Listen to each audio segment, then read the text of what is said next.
so who am I and why should you care? My name's John Ireland from Legacy Wills, and we are estate planners. We are not instruction takers, and I'll tell you the difference in a minute. I spent 30 years as an independent financial advisor, and we are legally obliged, I'm no longer a financial advisor, but we're legally obliged to ask clients, have you got a will? Most people were saying, oh, I must get around to it, I haven't got time, blah, blah, blah, blah, and people are still very busy today. So about 30 years ago, I started taking will instructions through the Society of Will Writers. I now work with a firm of solicitors based in the West Midlands, and they're all members of an organisation called STEP, which is the Society of Trusts and Estate Practitioners. It's great for me to be able to say that, but it's great for you because these guys are at the top of the tree when it comes to tax and legislative knowledge that will help you with your estate planning to protect those assets. So let's have a look. You go to a normal will writer or your average solicitor, they'll just take your instructions. Any solicitors in the room? I do like upsetting some. You are? Oh, what do you specialise in, if anything? Property. Okay, but property in terms of what? Buy and sell and letting. Okay, fine. Okay. So, yeah, they just take your instructions because they haven't got the time. Sometimes they haven't got the knowledge, and they won't normally give you much guidance. Will writing is not an earner for them. Very often it's a lost leader. They'll make money when you die by acting as your executors if you appoint them. What we do, given my financial services background, is we look at current situation regarding our clients' assets. I want to find out what they've got. Then I want to find out what they are looking to achieve. It's only after I know those two things that actually I feel that I can offer some solutions to help them protect those assets. Now, my mission today is to help you all get more information and understand more about how you can protect your assets. But can I have a show of hands? Who's actually got a will here? Yeah? Well, you would have. You would have. The clients, wonderful. You would have. You put your hand down now. It's all right. Don't strain yourself. Right. Put your hand up if you've got a will under trust. Yeah? Because if you haven't got a will, I borrowed this off Mark, actually. If you haven't got a will, you might as well be doing that. You know, it's just absolutely ridiculous. Caroline, can you go to the bar later, get some sellotape and buy the drinks? Right. Caroline's buying the drinks later on, okay? Right, okay, so I'm going to do an interactive presentation today. So I'm going to ask you guys some questions and you get the prizes. Fabulous. Okay, right, I drove round and round and round trying to find some Ferrero Rocher, but they don't sell them in Birmingham anymore. But I got these. They're only 2 days out of date. You should be all right. Got these in Waitrose, so they're going to taste fabulous. Okay, so what I'm going to do, I'm going to open them now because all the ladies are going, chocolates. Some of the blokes as well, but we won't talk about that. So let's get this open. Is that your phone? Yeah, yeah. Who's she? Yes. You're punching above your weight, mate. Flipping heck. Right, okay. Sorry about mate. Okay, so what I'm going to do is I'm going to ask you some questions. And if you know the answer to the question, what I'm going to do is throw a chocolate at you. Good? Flipping heck. Got anything else? Yeah, well, your money. Right, okay, so what we're going to do is I'll put someone on the screen. What I want you to do, if you know who the person is, put your hand up, or even better, stand on the chair and tell us your name. Fate worse than death. Right, are you ready? You've done it. Yeah, you've seen it before. You've seen it before. You've seen it before, but that's a million years ago and I've still got the motorbike. Okay. Right, are you ready? Yes. Some of you are. Brilliant. Okay, who's this? Oh, no, it didn't go. It didn't go plot, plot, plot. It should all go one at a time. Never mind. Let's play anyway. Who's that? Bob Marley. Good man. Bob Marley. Put your hands up, guys, so that I know who's answering the question. Bob Marley, why is he up there? All these people died without a will. Bob Marley, it took 30 years to sort out his estate when he died. No will. But he did father 13 kids. No television in Jamaica at the time. Right, who's the other bloke? In the middle at the top. Come on, like, good man. I'm not going to throw anyone a chocolate unless you've got your hand up. Abraham Lincoln. Lawyer, President of the United States, clever guy. President of the United States, clever guy. Don't always go together, but there you go. Died without a will. Yay! She's on it. Look, Martin Luther King. Right, Martin Luther King died without a will. Asleep as well, didn't you? I did think they were asleep, yeah. Died without a will, okay, and he's a lawyer as well. So the family apparently are still fighting over his Bible today. Who's that bloke there? Shut up, Mark. You've seen it 1,000 times. Who's that? Anyone know? Is he on countdown? Is he what? Oh, countdown. You've seen the one with Carol Vorderman, haven't you? You know the word I'm talking about, yeah. No, not Jerry Spinner. Don't matter, I'll answer it for you. That is Stig Larsson. Who's Stig Larsson? Author. What did he write? Dragon tattoo. That'll do, mate. Put your hands up and you get a chocolate. Right, girl with a dragon tattoo. Living with his other half. He died under mysterious circumstances. Family moved in, took all the rights to the films, all the rights to the books, and she got their flat. That was it. She's still fighting them in court today. Who's that? Art lovers in the room. Come on. Good man. So you're not just on your phone, are you? Right, Pablo Picasso. Assets all over the world, kids all over the world. I think about 7 kids. Yeah, they will. Who's that? Trigger. Who said Trigger? Did you say Trigger? No? The man behind you? Yay! But you've seen it before, Sid, haven't you? Flipping shit. Trigger. Well, but he died. What did the old boy say? Because he didn't have a will? Plonker. Good man. You plonker. Right, who's that? What? She's gagging for a chocolate. Look, look. Go and have a chocolate. Prince. Right. Why didn't he have a will? Kept changing his name. Right, who's that? Oh, well done. Fabulous. Amy Winehouse had a will. Dave used to be in the circus, by the way, David. Have you? Dave was in the circus when you were there. Amy Winehouse did have a will, but she didn't sign it the day she died. Who's that? Come on. Hands up. You get hands up and answer at the same time. You can't answer and then put your hand up. Right, Michael Jackson, famous for hanging babies out of hotel windows, and he made some albums. $200 million he was worth, slightly more than him. Less. Only much. A little bit. Who's that? Old blokes in the room that might know this. Come on, Richard, come on. You're an old bloke. Who's that? Howard Hughes. Well done, Jim. Well caught too. Howard Hughes. One meeting, please. Hey. Shh. I'm talking. Thank you. Wealthiest man on the planet when he died. Worth, in today's money, $11 billion. No will. Oh dear. Who's that?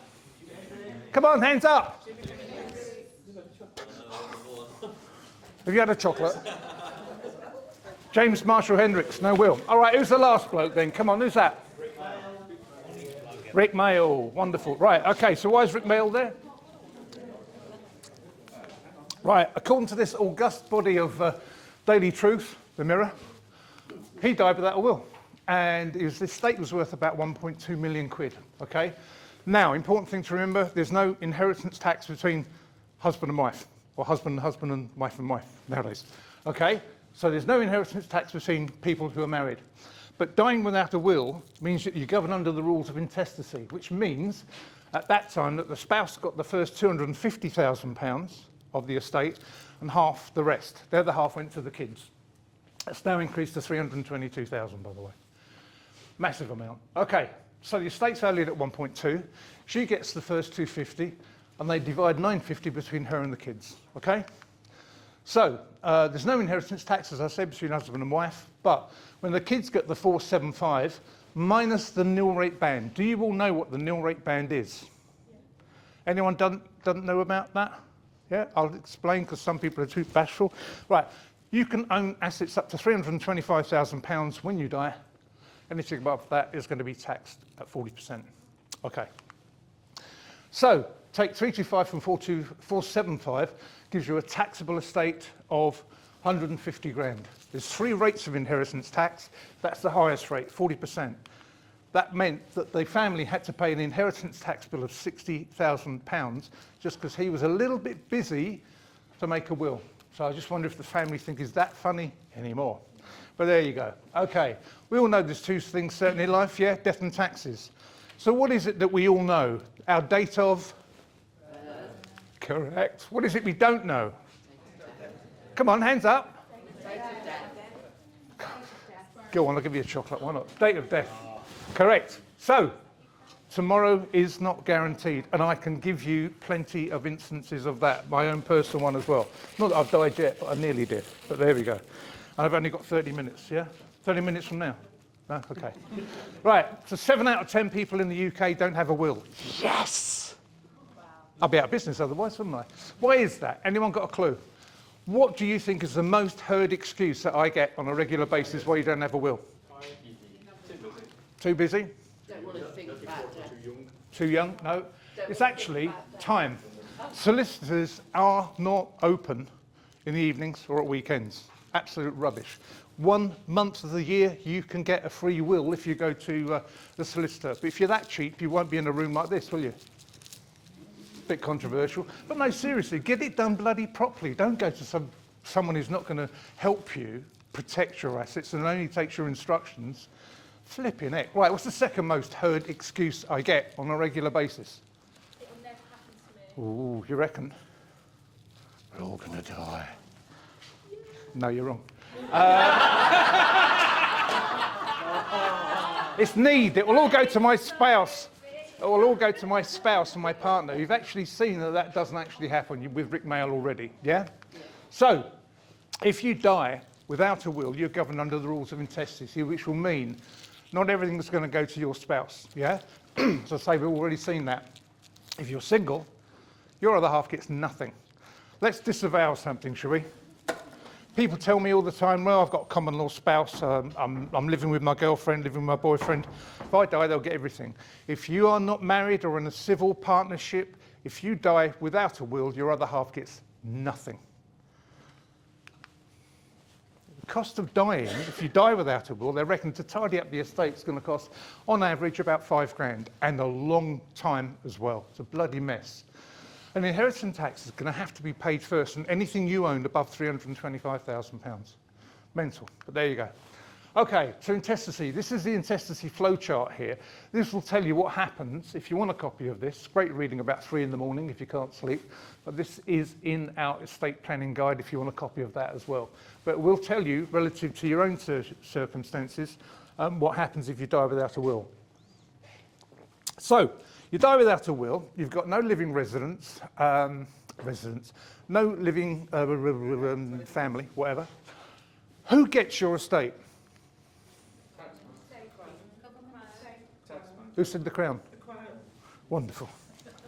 Have another chocolate. It's the Crown. Yes, okay. Nothing to do with paint, but okay. So if you die in Cornwall, who gets your money then? There's a clue in that. You've seen it before, Caroline. Come on. Anyone? Anyone? That's not bad, actually. Yes, the Duchy of Cornwall. Fabulous. You want a chocolate? Oh, go on then. Go on then. That's the second one. I'll give you a chocolate later. Duchy of Cornwall. Now, that used to be King Charles and his missus, okay? So who's this? Camilla counting, but there you go. Right, if you die in Lancashire, who gets your money then? Come on. Correct. Duchy of Lancaster, that'll do me. My wife's going to kill me, I've got no chocolates left nearly. Where are you? There you go. Okay, so that's what happens, right. Now, Dave and I have been talking for about 6 months about getting a will sorted for him. He'd been living with his partner Joe, and he'd been very, very successful getting some HMOs together. All of the portfolio was in his name, okay? And all of the rental income was paid into his bank account. Nothing unusual in this day and age in the property world, believe me, because I hear this all the time. Now, things are going really well. He's driving up and down the motorway, looking at properties, talking to various landlords, etc., and potentially negotiating some good deals. Driving home one evening, though, unfortunately, he had a heart attack. Joe managed to pull the car to the side of the road where he had another heart attack and died on the spot. Now, he'd been meant to get the will together, but of course, too busy. Can you call me next week? I'm really, really busy. I've got emails to do. I've got someone to see. I'm dealing with a landlord. I've got my mortgage broker to see. Died without a will. Here's the repercussions, okay? Now, they weren't married, okay? So she got nothing under the law of intestacy because he didn't have a will. They had no kids, so Dave's parents inherited, which is not what he wanted to have happen. All of the mortgages are in his name, and mortgage companies, as the mortgage brokers will tell you, are not renowned for their sense of humour, fairness, whatever. They wanted their money back because their contract was with a dead person. All right? Now, all of his bank accounts were frozen. Now, that is a major pain in the backside because there's no money going in, there's no money going out, which means that tenants' rent was returned to them, and of course they're thinking, oh my God, am I going to be evicted? So, there's no utility bills, council tax, or mortgage payments going out either. So, of course, what happens? These guys revert to type and start sending out threatening letters. Just what you need. Now, the value of the portfolio, give or take, was around about £800,000. And so inheritance tax had to be paid on the excess above the 325. Remember I spoke about the nil rate band earlier. Take 325 from 800 gives you a taxable estate of 475. At 40%, they had to pay £190,000. Oh dear, all for the sake of sitting down with me and getting a will done.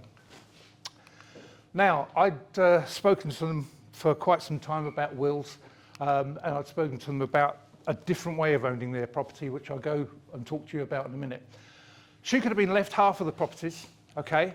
And then there would have been a smaller amount of inheritance tax to pay because Dave would have owned 400,000, Joe would have owned 400,000, and the inheritance tax would only have been 30,000. As I said, you can own assets up to 325, okay, before any inheritance tax is paid. So you take 325 from 400,000, gives you a taxable estate of £75,000. You know where I'm going with this because at 40% it's only £30,000 and not £190,000 that they paid. She could have raised that money by remortgaging, selling a property or whatever. But if they'd been married, of course, there wouldn't have been any inheritance tax because there's no inheritance tax between spouses. Okay, lesson learned there, we hope. Right, anyone want to hazard a guess at to what that figure represents? 7.5 billion, hot off the press. Tax raised by the government and people who don't have wills. That's pretty good. It's inheritance tax paid in 23-24. A lot of money, okay? It's estimated to rise to about 9.7 billion because property prices have been going up and up and up, okay? 28-29 tax year. So not having a will is also going to mean some other challenges as well. Obviously, you could have avoided or reduced your inheritance tax. We've seen that already. You'll have no say who gets what you want to give because you haven't written it down. Your partner, your family is going to suffer some serious financial hardship because there's no clear direction as to where your funds are going and they're all tied up. You've got specific gifts that you want to leave to people. No one knows who's getting what. This is when families start to squabble, by the way, as well, just because it wasn't written down. If you've got kids under the age of 18, single parent or both parents die, that child, if you haven't got a will, is going to go into care till the courts decide where that child's going to go. And someone has to be the administrator because you've not appointed an executor to tidy up your affairs when you die, okay? And that's also going to cause a lot of aggravation if you've got an ex-spouse or someone else on the scene that could cause a major, major problem. Now, if you've got a limited company, no one knows where those shares are going. And if you've got a limited company or a JV arrangement, by the way, you should have a partnership agreement because under the Partnership Act 1890, if you haven't got one of those in place and one of you dies, that business has to be wound up. It's wound up and all of the profit and all of the debt is distributed amongst the surviving shareholders. So get them in place as well. Very, very important. There's no instructions about your funeral either. No one knows whether or not you want to be buried or cremated. You know, some people tell me nowadays that they want to, is it a wicker hamper? Oh, a wicker hamper, you know, put your body in that. It's not a hamper, is it? You could get a body in a hamper. Definitely get a body in a hamper, break a few limbs, stick it in there, chainsaw, whatever you like, could go in that hamper, no problem. Generally, they're a wicker casket, which is a bit longer. As I told you last time, personally, I've been studying cryogenics for many, many years. My body is actually going to be frozen and dropped on my ex-wife. A lot of people in the UK own their property as joint tenants. Anyone know what joint tenancy means? No? Anyone here? Is there anybody there? You would know. What's that? Yeah, okay, right, let's do a simple one, shall we? It's like owning this dining room table here together. And if you've got a dining room table like that, please don't invite me around, it's disgusting. Right, if you've got a property owned as joint tenants, it's a bit like owning that table. You own it together. If one of you dies, the survivor owns the property or that hideous dining room table. Everyone got that? No problem with that, is there? It's a trick question, John, it's a trick question. Right, okay. So let's just say, guys, you know this. We work harder, so we die first. Right, so he's died. And guys in the room, you might find this difficult to believe as well. She finds someone else who's got a much, much bigger bank balance, okay? And they get married, okay? And then 5 years down the line, doesn't work out, they get divorced. Now, she's gone into that relationship owning the whole of that property, yeah? What happens when they get divorced? You have to give half. No, not necessarily, but there's certainly going to be a fight. There's certainly going to be a fight in the divorce court. What happens if she dies in that relationship, in the new relationship? Who gets it then? The new spouse, not the kids. Okay. So let's look at another way of owning a property, shall we? You've probably heard about this one, tenants in common. Yes, everyone heard about this? Yeah. Tenants in common. So that means, is that the pointer thingy there? Yeah, it didn't work. It doesn't work. Okay, great. I use my red finger. He owns that half. She owns that half. Everyone got that, yeah? So if he dies, he wants to leave his half to his wife. He leaves it, though, into a very simple discretionary trust, and she does the same. Discretionary trusts are dead simple. We've been using them for 1,000 years in British law. They're not contentious as far as HMRC goes, and nothing goes into them until you die, okay? So you can leave your half to the other half in trust. So let's take another scenario. He dies, she meets someone else with his kids. Now, they get divorced. Can the new spouse force her to sell the property in a divorce court? No? Why not? Because it's in a trust. Correct. That half doesn't belong to her, it belongs to her trust. She's the trustee, she's the beneficiary. If she wants to sell, she can, but she can't be forced to sell, either in a divorce or for long-term care fees. If she were to die, the next line of beneficiaries are the children. If the children, at the date of the second parent's death, are going through a divorce, yeah, then their spouses can't get hold of that either. If one of the kids has got creditor problems, they can't force them to sell what they don't own. It belongs to their trust. They're the new line of trustees, they're the new line of beneficiaries. If they want to sell, they can, but again, they can't be forced to, okay? When you think about this logically, if you're working hard to build up all of the assets that you're working for now, and you leave them as a direct gift to whoever you want to leave them to, there may be inheritance tax on your estate. But when your kids die, because no one's here forever, do you really want to give away more tax to the government than necessary? Because if you leave it to them in trust, it doesn't belong to them as a personal asset, so it can't be counted in their estate for inheritance tax calculations.